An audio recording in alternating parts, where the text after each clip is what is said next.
تو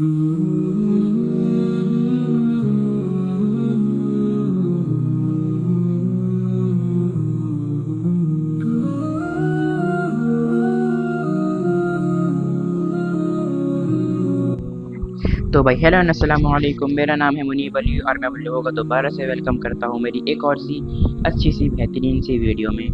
تو بھائی آج کی ویڈیو کے اندر ہم لوگ اپنی جو سیرہ سیریز ہے اس کو کنٹینیو کرنے جا رہے ہیں، اور ہم آج کا ایپیسوڈ جو ہے وہ حلف الفضول سے شروع کریں گے۔ اب حلف الفضول ہے کیا؟ یہ بیسیکلی جو ہے ایک عہد نامہ تھا، ایک ٹریٹی تھی بٹوین 5 ٹرائبز آف قریش۔ اس کی جو اگر ہم بیک اسٹوری جاننے کی کوشش کریں تو اس میں یہ ہوا تھا کہ زبیدی ایک شخص تھا جس نے اپنا سامان جو ہے آس بن ویل کو فروخت کیا، مگر آس بن ویل نے وہ چیزیں لینے کے بعد سامان کے پیسے نہیں دیے، جس کے بعد اس سینیریو کے اندر زبیدی جو ہے ایک وکٹم بن گیا اور پھر اس نے جو ہے مدد مانگنا شروع کی۔ تو اسی وجہ سے جو ہے ایک ٹریٹی بنائی گئی، عبداللہ بن جدعان کے گھر میں اکٹھے ہوئے اور پھر ایک عہد نامہ بنایا گیا جس کا نام تھا حلف الفضول۔ اور اس کا بیسیکلی مقصد یہ تھا کہ جو بھی وکٹم نظر آیا، جو بھی مظلوم نظر آیا، ہم اس کا ساتھ دینے کے لیے اٹھ کھڑے ہوں گے، اور زبیدی کو اس کا جو حق تھا وہ دلوایا گیا۔ اب اگر ہم پروفٹ صلی اللہ علیہ وآلہ وسلم کی عملی زندگی پہ تھوڑی روشنی ڈالیں تو پروفٹ صلی اللہ علیہ وآلہ وسلم جب وہ کچھ ہلکے پھلکے کام کرنے کے لائق ہوئے تو انہوں نے بکریاں چرانا شروع کر دیں۔ پھر جب وہ تھوڑے اور بڑی عمر کے ہوئے تو انہوں نے جو ہے وہ تجارت شروع کری۔ آپ صلی اللہ علیہ وآلہ وسلم بڑے اچھے تاجر اور سازی تھے، نہ تو وہ جھگڑتے اور نہ ہی حجت بحث کرتے۔ حضرت خدیجہ رضی اللہ تعالیٰ عنہ قریش کی ایک بہت باعزت اور امیر خاتون تھیں۔ انہوں نے آپ صلی اللہ علیہ وآلہ وسلم کو سیریا میں بزنس کنڈکٹ کرنے کے لیے چنا اور ان کے ساتھ اپنے ایک سلیب کو بھی بھیج دیا۔ آپ صلی اللہ علیہ وآلہ وسلم گئے، جا کے بزنس کنڈکٹ کیا اور خوب سارا پروفٹ ہوا، اور پھر واپس آئے۔ جو ان کا جو سلیب تھا حضرت خدیجہ رضی اللہ تعالیٰ عنہ کا، اس نے آ کے بہت تعریف کی آپ صلی اللہ علیہ وآلہ وسلم کی، جس کی وجہ سے حضرت خدیجہ رضی اللہ تعالیٰ عنہ گریجولی اٹریکٹ ہونا شروع ہوئیں آپ صلی اللہ علیہ وآلہ وسلم سے، اور ایونچولی حضرت خدیجہ رضی اللہ تعالیٰ عنہ نے اپنی ایک سہیلی کو بھیج کر پروپوزل بھجوا دیا۔ آپ صلی اللہ علیہ وآلہ وسلم نے اپنے چچاؤں سے اس بارے میں گفتگو کی۔ آپ صلی اللہ علیہ وآلہ وسلم کی حضرت خدیجہ سے جتنی بھی اولاد ہوئیں ان کے نام ہیں حضرت قاسم رضی اللہ تعالیٰ عنہ، حضرت زینب رضی اللہ تعالیٰ عنہ، حضرت رقیہ رضی اللہ تعالیٰ عنہ، حضرت ام کلثوم رضی اللہ تعالیٰ عنہ۔ ان میں سے جو ان کے 2 بیٹے تھے ان کا بچپن میں ہی انتقال ہو گیا تھا۔ اس کے علاوہ ان کی ساری بیٹیاں تھیں، ان کی جو ساری بیٹیاں تھیں ان سب کا ان کے جیتے جی ہی انتقال ہو گیا، سوائے حضرت فاطمہ رضی اللہ تعالیٰ عنہ کے، جو آپ صلی اللہ علیہ وآلہ وسلم کے انتقال کے بعد 6 ماہ اور رہیں۔ تو ایک روز اتنا زوردار سیلاب آیا کہ کعبے کی جو دیواریں تھیں ان کو بہت زیادہ نقصان پہنچ گیا۔ اس کے علاوہ کعبے میں پہلے آگ لگنے کی وجہ سے بھی کعبے کی جو تعمیر تھی وہ بڑی زیادہ اثر انداز ہوئی تھی، لہٰذا قریش نے یہ فیصلہ کیا کہ اب کعبے کو ہم ری بلڈ کریں گے، دوبارہ سے تعمیر کریں گے۔ جب کعبہ دوبارہ سے پورا تعمیر ہوا تو اب مسئلہ آیا بلیک اسٹون کو فکس کرنے کا۔ بلیک اسٹون کا مطلب ہے حجر اسود۔ ہر سردار یہ چاہتا تھا کہ اب چونکہ بلیک اسٹون سب کو ہی بہت امپورٹنٹ تھا تو ہر سردار یہ چاہ رہا تھا کہ بھائی میں اس بلیک اسٹون کو اس کی جگہ پر رکھنے کا جو شرف ہے وہ حاصل کروں۔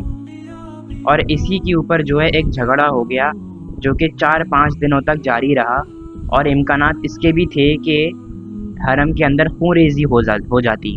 پھر ایک امیہ نامی آدمی تھا جو کہ سب سے زیادہ جو کہ بہت عمر رسیدہ تھا، اس نے یہ ڈیسائیڈ کیا، اس نے یہ کہہ کر معاملے کو ڈیسائیڈ کرنے کا بولا کہ جو بھی سب سے پہلے مسجد حرم کے گیٹ سے داخل ہوگا یہ وہی اس مسئلے کے بارے میں فیصلہ کرے گا، یعنی وہی اس مسئلے کا حل نکالے گا۔ اب ہوا یہ کہ حرم کے مسجد حرم کے گیٹ سے سب سے پہلے آپ صلی اللہ علیہ وآلہ وسلم داخل ہوئے، اور سب نے ان کو اس کا حل نکالنے کے لیے چوز کیا۔ پروفٹ صلی اللہ علیہ وسلم نے اس معاملے کو بہت ہی بہترین طریقے سے حل کیا وداؤٹ اینی وائلنس۔ انہوں نے کیا کیا، ایک چادر لی، اس کے اندر بلیک اسٹون کو رکھا اور جو ہے سب سرداران سے بولا کہ آپ اس کا کنارہ پکڑ کر اٹھائیں۔ پھر جب وہ لوگ آگے پہنچ گئے جہاں پر بلیک اسٹون کو رکھنا تھا، فکس کرنا تھا، تو ادھر جا کر آپ صلی اللہ علیہ وسلم نے خود جو ہے وہ بلیک اسٹون اس کی جگہ پہ فکس کر دیا۔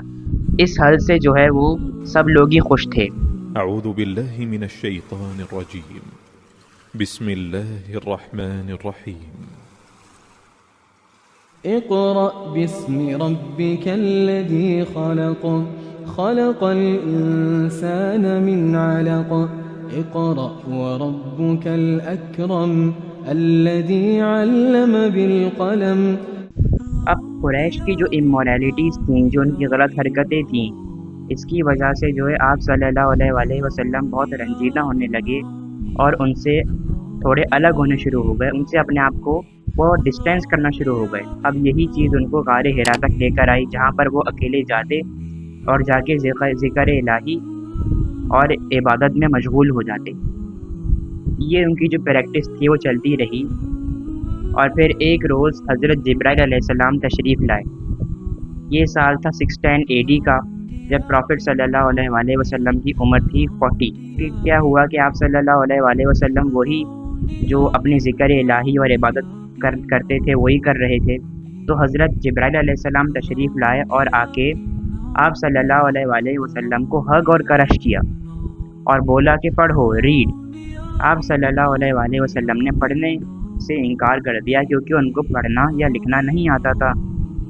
پھر حضرت جبرائیل علیہ السلام نے دوبارہ سے ہگ اور کرش کیا اور پھر دوبارہ سے پڑھنے کا بولا، اور پھر اسی پہلی مرتبہ کی طرح اس مرتبہ بھی آپ صلی اللہ علیہ وسلم نے انکار کر دیا۔ پھر حضرت جبرائیل علیہ السلام نے دوبارہ تیسری مرتبہ ان کو ہگ اور کرش کیا اور پھر ان سے بولا پڑھو۔ آپ صلی اللہ علیہ وسلم نے پچھلی مرتبہ کی طرح اس مرتبہ بھی انکار کیا۔ پھر ان کے اوپر جو ہے وہ وحی نازل ہوئی، پہلی وحی نازل ہوئی جو کہ سورہ علق کی ورسز تھی۔ آپ صلی اللہ علیہ وسلم اس معاملے کے بعد بہت زیادہ شوق ہوئے اور وہ جلدی سے اپنے گھر کو لوٹے۔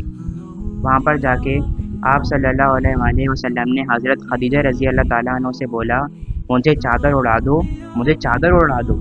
حضرت خدیجہ رضی اللہ تعالیٰ عنہ نے آپ صلی اللہ علیہ وسلم کو کنسول کیا، اور حضرت خدیجہ رضی اللہ تعالیٰ عنہ آپ صلی اللہ علیہ وسلم کو ورقہ بن نوفل کے پاس لے کر گئیں، جو کہ ایک آدمی تھا جس کو بڑی معلومات تھیں، لیکن وہ بہت بوڑھا ہو گیا تھا اور نابینا بھی ہو گیا تھا۔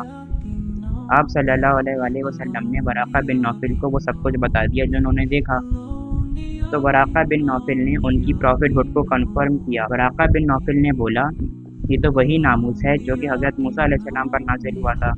اب ادھر ناموس کا مطلب وہی لانے والے جو فرشتے تھے حضرت جبرائیل علیہ السلام وہ ہیں۔ ورقہ بن نوفل نے یہ بھی پریڈکٹ کیا کہ آپ صلی اللہ علیہ وسلم آپ صلی اللہ علیہ وسلم کو مکہ جو ہے وہ چھوڑنا پڑے گا، ان کی قوم ان کو نکال دے گی۔ ورقہ بن نوفل نے یہ بھی ظاہر کیا کہ وہ آپ صلی اللہ علیہ وسلم کے ساتھ ہیں۔ بہرحال اس کے بعد جو ہے آپ صلی اللہ علیہ وسلم کو یہ ریئلائز ہوا کہ ان کے اوپر اب کتنی ہیوی ڈیوٹی ہے کہ ان کو اب اللہ تعالیٰ نے چن لیا ہے ایز اے پروفٹ۔